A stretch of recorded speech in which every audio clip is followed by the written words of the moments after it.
The wind carried her desperation across Cedar Valley like a prayer no God should have to hear. Marianne Keller stumbled through the sagebrush, her baby's weight both anchor and wings, ready to tear her own heart from her chest if it meant Grace would survive another day. When the rancher's shadow fell across her path, she lifted her daughter toward him like an offering to an altar she'd never seen before. "Take her," she whispered, the words scraping her throat raw. "I can work. I can earn her keep." But Caleb Rowan didn't reach for the child. He reached for something deeper, something that had been buried beneath a lone sycamore for 3 winters. His voice cut through her desperation like morning light through storm clouds.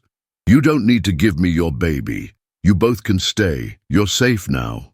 Subscribe to witness how broken souls discover that sometimes salvation wears work boots and speaks in whispers. The Dakota wind had teeth that spring morning, sharp enough to cut through Marianne's threadbare shawl and find the hollow spaces grief had carved beneath her ribs.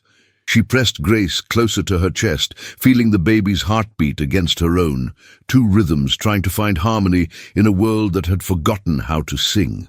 The valley stretched before them like an ocean of brown grass and broken promises, each step forward a small act of faith in a God who seemed to have turned his face away.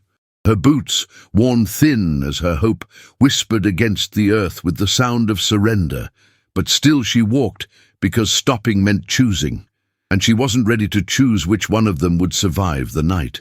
The ranch house appeared through the morning haze like a mirage made of weathered wood and stubborn dreams, its chimney breathing smoke into the pale sky with the steady rhythm of a life that had learned to endure.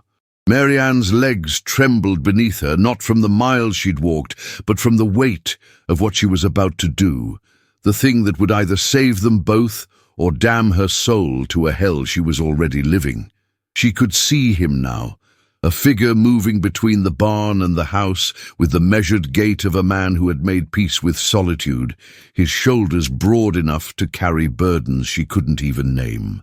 The baby stirred against her chest, a small sound that might have been hunger or might have been the echo of her own breaking heart, and Marianne knew she was out of time, out of choices, out of everything except the terrible courage that comes when love has nowhere left to hide. Grace's eyes opened then, blue as the sky that had watched over their long journey, and Marianne felt something crack inside her chest, not breaking but opening, like ice giving way to spring water.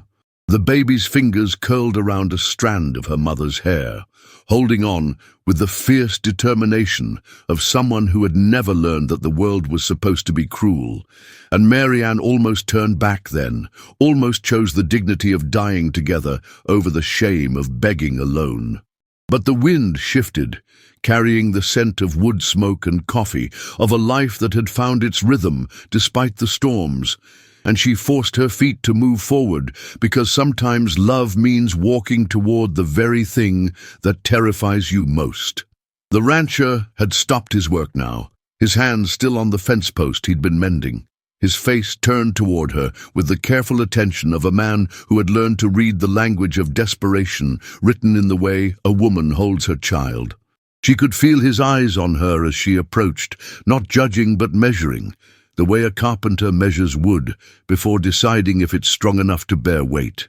Marianne's throat felt raw from the cold and from the words she'd been practicing for miles, words that would taste like ashes when she finally spoke them, but might buy Grace a chance at tomorrow. The baby made a small sound, not quite crying but not quite content, and Marianne realized she was humming, some half-remembered lullaby her own mother had sung, back when the world was smaller and safer, and mothers didn't have to choose between their children and their souls. The rancher's shadow fell across her path now, long and dark and somehow comforting, like the shadow of a mountain that promises shelter from the storm, and Marianne lifted her chin to meet his gaze, because if she was going to beg, she would do it with whatever dignity she had left. His face was weathered like old leather, marked by years of sun and wind, and something deeper, a kind of quiet sorrow that recognized itself in others, the way one broken thing calls to another across the darkness. Mary Ann opened her mouth to speak the words she'd rehearsed, the offer that would tear her heart from her chest, but might save the only thing in the world that mattered. But before she could form the first syllable, he spoke instead. His voice was rough as bark, but gentle as rain on dry earth, carrying a weight of understanding that made her knees weak with something that might have been relief, or might have been the beginning of hope. "Ma'am," he said, and in that single word she heard something she'd forgotten existed, the sound of a man who knew what it meant to lose everything and still choose kindness over bitterness, protection over self-preservation. The moment stretched between them like a bridge neither of them had expected to find, built from the shared recognition of souls who had walked through fire and somehow emerged with their capacity for mercy intact. Mary Ann felt Grace shift against her chest, the baby's warmth a reminder of why she'd come this far, why she was willing to go further still, and she realized that whatever happened next would change them all. The woman who had learned to carry impossible burdens, the man who had built his life around the careful tending of wounded things, and the child who would grow up knowing that sometimes strangers become family not through blood, but through the simple act of choosing love over fear. The wind died then, as if the world itself was holding its breath, waiting to see what Grace looked like when it wore work clothes and spoke in the careful cadence of a man who had learned that the most powerful words are often the quietest ones. The silence that followed stretched like morning shadows across the valley, filled with the weight of unspoken histories and the fragile possibility of redemption. Mary Ann's lips parted to form the words that would break her. "Take her, please, I can work for her keep." But Caleb Rowan's eyes stopped her, not with judgment, but with a recognition so deep it felt like coming home to a place she'd never been. He looked at her the way a man looks at a wounded bird, not with pity, but with the careful assessment of someone who knows that healing requires patience, and that trust is earned in whispers, not shouts. Grace stirred against her mother's chest, her small fist opening and closing like a flower testing the morning air, and Mary Ann realized she was holding her breath, suspended between the life she'd known and the life that might be possible if she could find the courage to believe in kindness again. "You don't need to give me your baby," Caleb said, his words falling into the space between them like stones dropped into still water, creating ripples that would spread far beyond this moment. "You both can stay. You're safe now."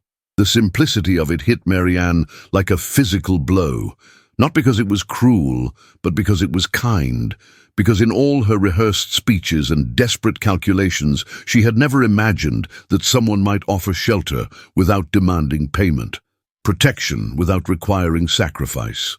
Her knees buckled then, not from weakness, but from the sudden absence of the weight she'd been carrying, the terrible burden of choosing between her child's life and her own soul, and she found herself sinking toward the earth as if the ground itself was rising to catch her. Caleb moved then, not quickly, but with the steady purpose of a man who had learned that crisis requires calm, his boots crunching against the frost-brittle grass as he closed the distance between them. He didn't reach for Grace, didn't try to take the baby from her arms, but instead knelt beside Mary Ann with the careful reverence of someone approaching a wounded animal, his presence solid and warm and somehow familiar, like coming home after a long journey through foreign lands. "Easy now," he murmured, his voice carrying the same gentle authority he might use with a spooked horse, and Mary Ann felt something inside her chest unclench for the first time in months, some tight-wound spring of fear and desperation finally allowed to rest. Grace made a small sound, not distress but curiosity, as if she too could sense the shift in the air, the way safety smells different from danger, the way hope sounds different from despair.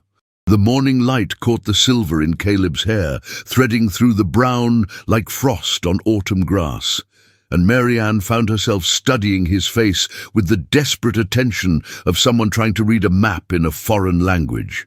There were lines around his eyes that spoke of squinting into too many sunsets, searching horizons for things that never came home. and a set to his mouth that suggested he'd learned to swallow words that might have changed everything if he'd found the courage to speak them.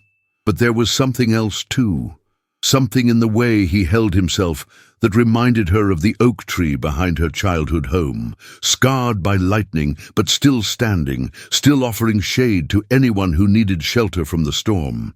Grace reached out then, her tiny fingers grasping at the air between them, and Caleb's expression softened in a way that made Marianne's throat tight with emotions she couldn't name.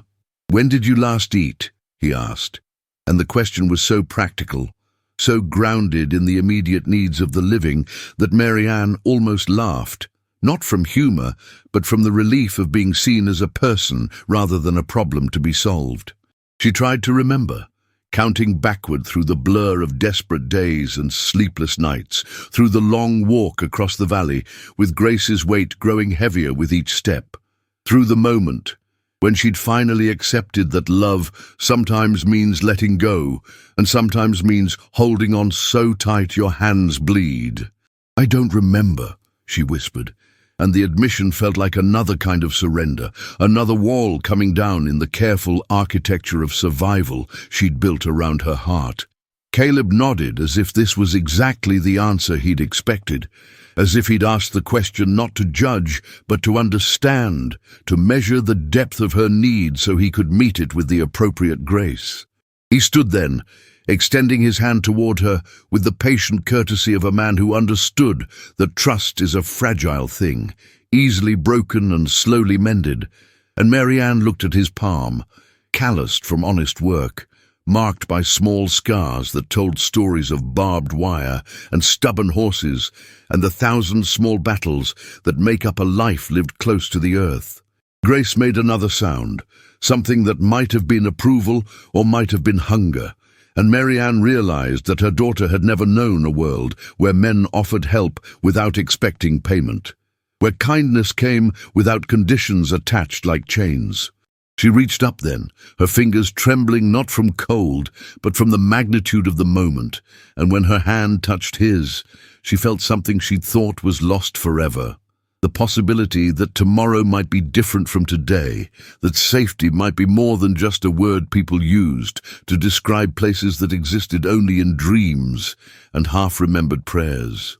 The morning came with frost painting the windows like delicate lace, and Marianne woke to the sound of Caleb's boots on the wooden floor below. Grace stirred in her arms, making those soft morning sounds that reminded her of birdsong, and for the first time in months she didn't feel the immediate crush of panic that usually accompanied dawn. The room smelled of cedar and something else. Safety, perhaps, though she wasn't sure she remembered what that felt like anymore. She could hear him moving through the house with the quiet efficiency of a man who had learned to live alone. And she wondered what it cost him to open his doors to strangers, to disrupt the careful rhythm of solitude he had built around his grief. When she finally made her way downstairs, Grace balanced on her hip. She found him at the kitchen table with a cup of coffee steaming in his hands and another waiting across from him. The gesture was so simple, so quietly thoughtful, that it nearly undid her completely. He looked up when she entered, his eyes taking in her rumpled dress and the way she held Grace like a talisman against the world. And something in his expression softened in a way that made her chest tight with an emotion she couldn't name. "Coffee's hot," he said, his voice rough with mourning and something deeper, and she realized that this was what kindness looked like when it came without conditions, without the expectation of payment or gratitude or anything at all except the simple acknowledgement of shared humanity. She sat across from him, settling Grace in her lap, and wrapped her hands around the warm ceramic mug like it was an anchor to this moment, this unexpected reprieve from the storm that had been her life.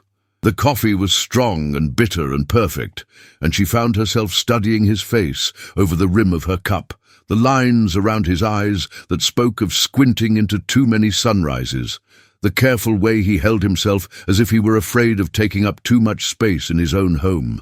There was a loneliness in him that matched her own, she realized, a careful distance he maintained even in kindness, and she wondered what had taught him to be so generous with his protection and so stingy with his heart. "There's work here," he said suddenly, his voice cutting through the comfortable silence like a blade through silk. "Nothing fancy, but honest work. Cooking, mending, keeping house. The pay isn't much, but it comes with room and board and—" He paused, his eyes finding Grace's face with an expression she couldn't quite read. "And it comes with safety. For both of you." The words hung in the air between them, like a bridge she was afraid to cross. Too good to be true, and too necessary to refuse. She had learned not to trust easy answers, not to believe in salvation that came without a price, but something in his voice, the careful way he offered it, like he was afraid she might bolt, made her think that maybe, just maybe, this was different.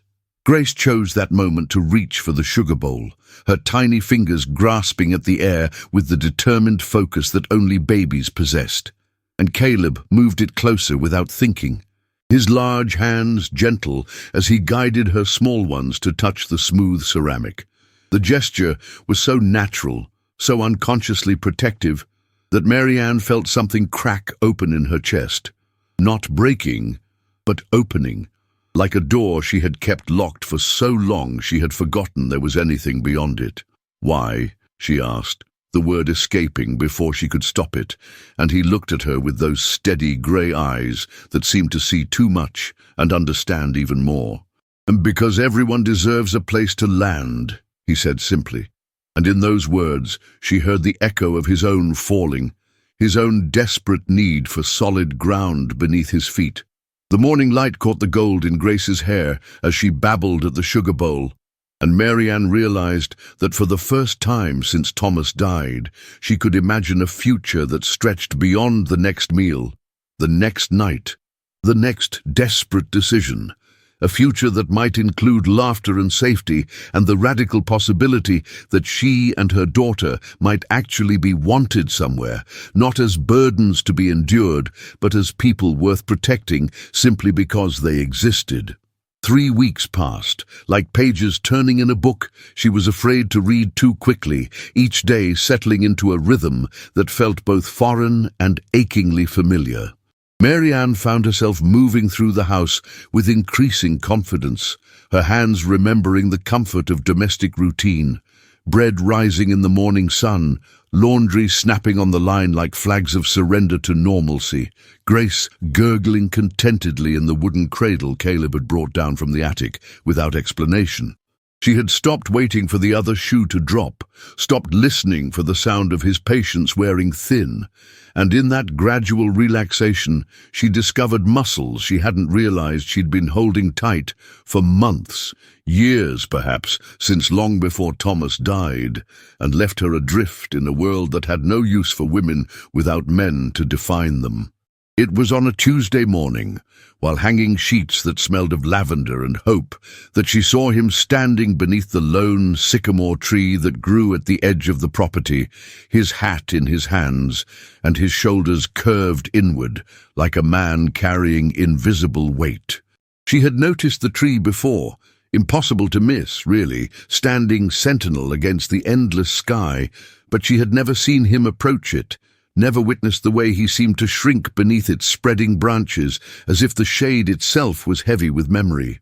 Grace was napping in her cradle on the porch, safe in the dappled sunlight, and something in Caleb's posture called to the part of her that recognized grief in all its forms, the way it could ambush you on ordinary mornings and leave you breathless with the weight of what was gone.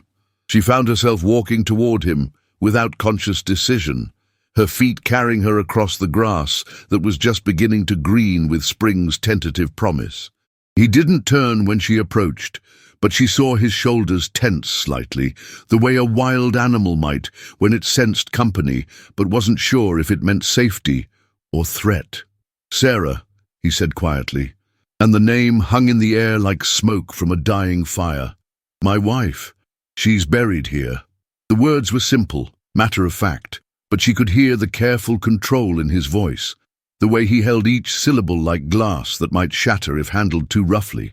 She stopped beside him, close enough to offer comfort, but far enough away to let him choose whether to accept it, and looked down at the small wooden cross that marked the grave, weathered smooth by wind and rain, and the passage of seasons that had continued their relentless march even after the world had stopped for him.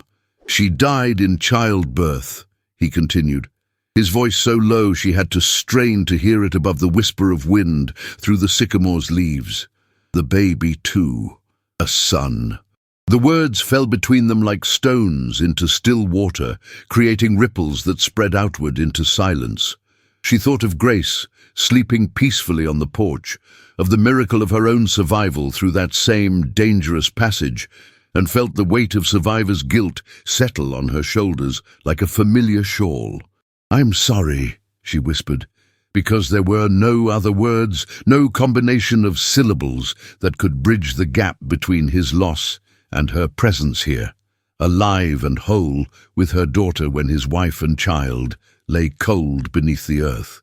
He nodded once, a sharp movement that might have been acknowledgement or dismissal, and she realized that this was why he had offered them sanctuary, not out of charity or Christian duty, but out of the deep understanding that came from knowing what it meant to lose everything and keep breathing anyway. "I used to come here every day," he said, his fingers working the brim of his hat like a rosary of regret. "Talk to her. Tell her about the ranch, the weather, anything that came to mind. But lately—" He paused, his eyes finding hers with an expression that was part confession, part apology. "Lately, I find myself thinking about other things.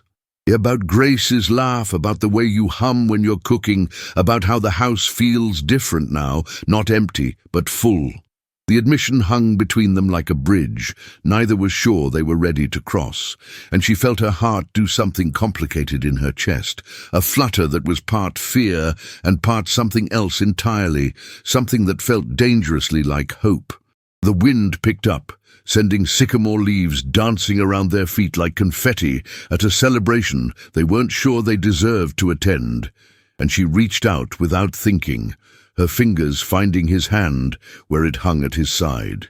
His skin was warm and calloused and real, and when he didn't pull away, she felt something settle in her chest that she hadn't even realized was restless. "She would want you to be happy," she said, the words coming from some deep place of certainty she didn't know she possessed.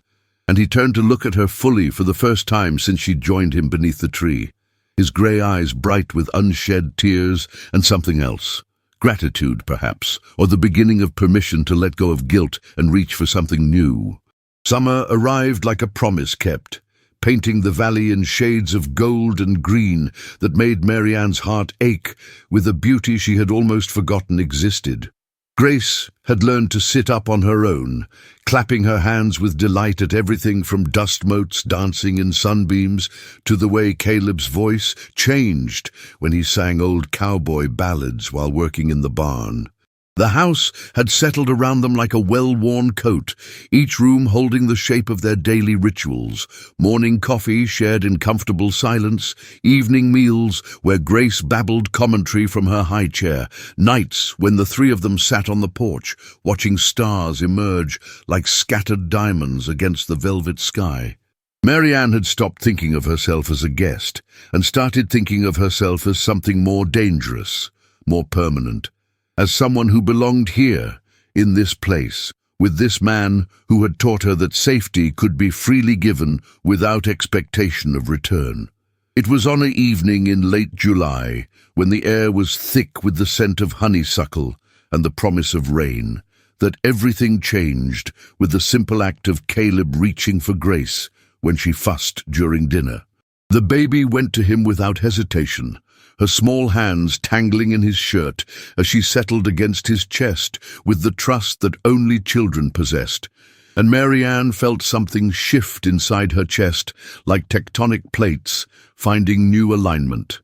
He looked so natural, holding her daughter so right that for a moment she forgot to breathe, forgot everything except the picture they made together. This man who had lost his own child, cradling hers, with the careful reverence of someone who understood exactly how precious and fragile such moments were, When he looked up and caught her staring, his eyes held a question she wasn't sure she was ready to answer, but the warmth in them made her think that maybe, just maybe, she was ready to try. "Marianne," he said quietly, Grace's head heavy against his shoulder as she dozed in the security of his arms. The way he said her name was different now, weighted with months of shared mornings and quiet evenings, with the gradual erosion of the careful distance they had both maintained, like armor against further heartbreak. "I need to tell you something." Oh, the words sent a flutter of panic through her chest. She had learned to fear conversations that began this way, had come to associate them with endings and departures, and the shattering of whatever fragile peace she had managed to build. But something in his expression, the way he held Grace like she was precious beyond measure, made her think that maybe this time the words that followed wouldn't be about leaving, but about staying. About the possibility of building something real and lasting from the ashes of what they had both lost. He stood slowly, careful not to wake the sleeping baby, and moved to the window, where the last light of day painted everything in shades of amber and gold. "When I found you that night," he said, his voice low and careful, "I thought I was saving you, but I think maybe you saved me too." Dun! The admission hung in the air between them, like a bridge waiting to be crossed, and she felt her heart do something complicated in her chest, a flutter that was part fear and part recognition of a truth she had been afraid to acknowledge even to herself. She had saved him, she realized, not through any grand gesture or dramatic sacrifice, but through the simple act of existing in his space, of bringing life and laughter and the sweet chaos of motherhood into rooms that had been too quiet for too long. Grace stirred in his arms, making those soft sounds that meant she was dreaming, and Caleb's hand moved instinctively to support her head, the gesture so natural and protective that Marianne felt tears prick at the corners of her eyes. "I know this isn't what either of us planned," he continued, his eyes finding hers across the room. "I know we both came to this broken, carrying more grief than anyone should have to bear. But maybe that's exactly why it works. Maybe we understand each other in ways that whole people never could." The words settled into her chest like seeds finding fertile ground, and she realized that he was right. They did understand each other, in the way that only people who had lost everything and somehow found the courage to keep breathing could understand each other. She crossed the room to where he stood, her bare feet silent on the wooden floor, and reached up to touch his face with fingers that trembled only slightly. His skin was warm beneath her palm, real and solid and present, and when he leaned into her touch, she felt something click into place inside her chest, like a key turning in a lock she hadn't even known existed. "I love you," she whispered, the words escaping before she could stop them, before fear could steal them back and leave her safe in the familiar territory of uncertainty. His eyes widened slightly, and for a moment she thought she had made a terrible mistake, had pushed too hard too fast and shattered the delicate balance they had built between them. But then he smiled, really smiled, not the careful, guarded expression she had grown accustomed to, but something open and bright and full of possibility. "I love you too," he said, and the words fell between them like rain on drought-parched earth, bringing life to places that had been barren for too long. Grace chose that moment to wake fully, her eyes opening to find herself surrounded by the two people who had become her world, and she reached out with both hands, as if trying to gather them closer, to hold them all together in the circle of her small arms. And as Marianne leaned into Caleb's embrace, feeling Grace's warm weight between them and the solid strength of his arms around them both, she realized that this was what home felt like. Not a place, but a feeling. Not perfection, but presence. Not the absence of grief, but the courage to love again despite it, to build something beautiful from the broken pieces of what came before.